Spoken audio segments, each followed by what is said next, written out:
The history of German camouflage during the Second World War and as a whole is a very interesting subject. Artists study nature, seasons, sunlight reflections, and how our eyes perceive objects and patterns in different environments. I believe it's safe to say the Germans were the biggest pioneers in understanding and developing camouflage patterns that the rest of the world took note of. To understand the patterns developed in the Second World War, we have to know their origins. What you can consider true camouflage came about in the First World War, but it wasn't until the second that it was produced and issued in a more personal way to soldiers in regards to uniforms and equipment.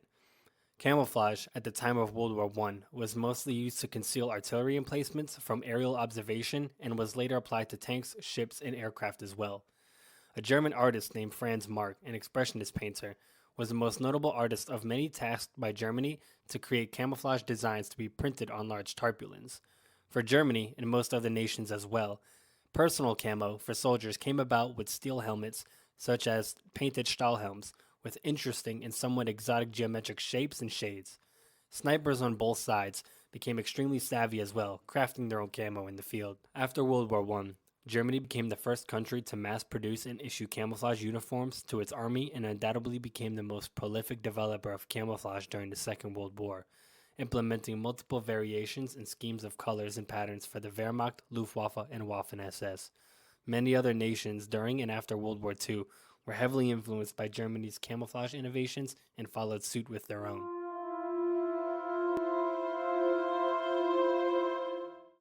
Pre-World War II, around 1931, the first mass-produced camo called Buntfarbenauftrag 31, later renamed Liebermuster 31 around 1935, was introduced into the German army. This pattern, commonly referred to as just splinter camo, was the main army pattern from 1932 to 1945. As you may already notice, the pattern on this particular camo resembles the odd geometric shapes and schemes that you'd see on painted Stahlhelms from the First World War. This pattern was produced on equipment such as Zeltbons, with one side being darker and the reverse side being a lighter shade, with a slightly different coloration, as well as uniform items like helmet covers, smocks, and parkas. All units in the German army were issued this pattern except the Waffen-SS. The Luftwaffe also used this pattern, but updated to a new pattern in 1941. The army followed with new patterns in 1943, but Zeltbons were produced in the same pattern until 1945.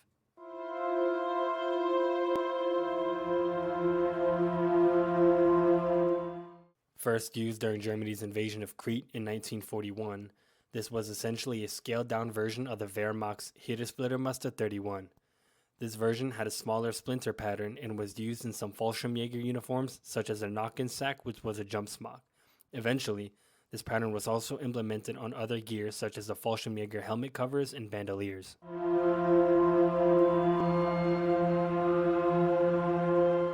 Utilized from 1943 to 1945, this was a widely used pattern derived from the Liebermuster 31 pattern.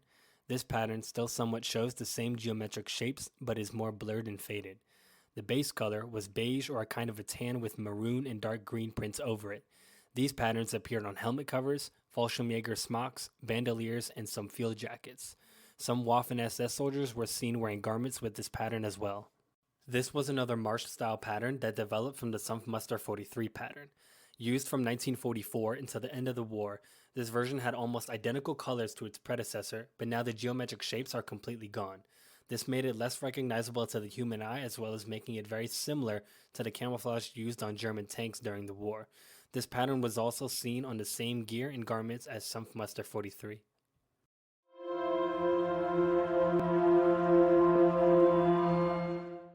The Waffen-SS had 7 distinct camouflage patterns that worked extremely well and were way ahead of their time, and many were produced in multiple color schemes.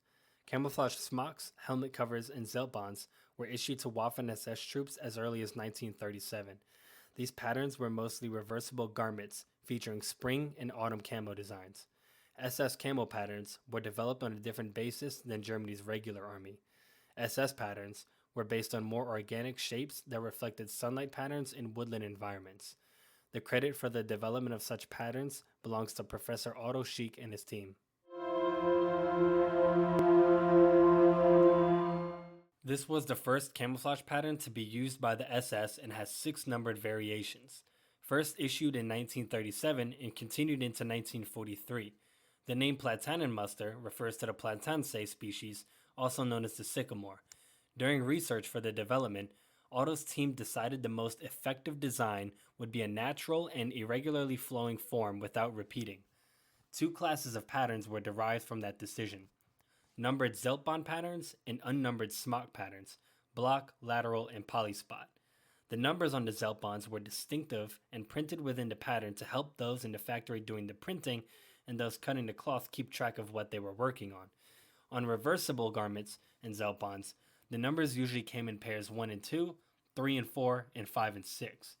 Earlier 1 and 2 patterns were printed manually on screens big enough for the Zeltbahn size, so that the pattern does not repeat across the entire piece, but instead flows.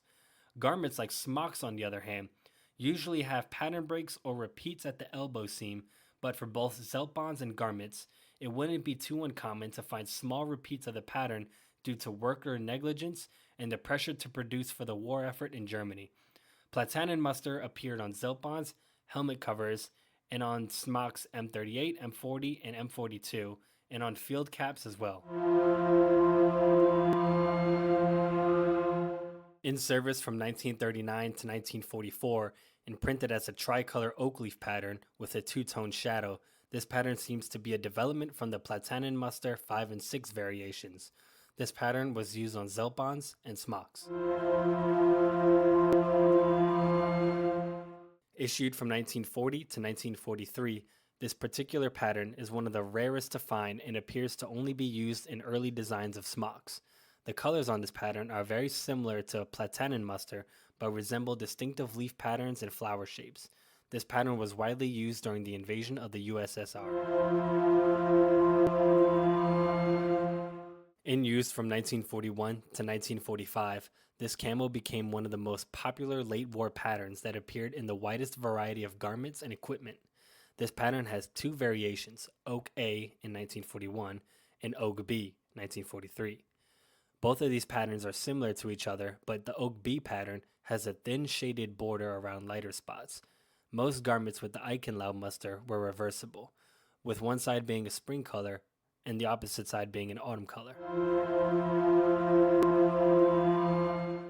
In service from 1944 to 1945, this pattern came into service mid to late war.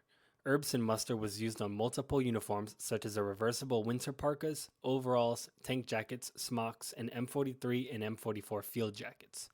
Winter parkas and winter trousers in particular reversed to white, making this pattern infamous with the Battle of the Bulge.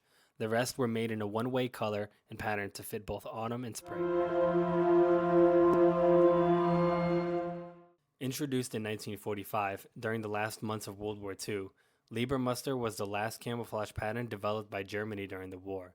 Its design consisted of 5 different colors and was the first to introduce infrared reflective inks, making it way ahead of its time. Liebermuster was intended to become the standard pattern for the entire German army, but the war ended before many units could receive them. Only a few units stationed in Czechoslovakia appeared to have received them. This pattern heavily influenced the development of several camouflages later on, such as the American EDRL pattern, the Czech Liebermuster pattern, and the Swiss Liebermuster pattern. I hope you enjoyed this video, and thank you for visiting the Garrison Militaria. Stick around for more.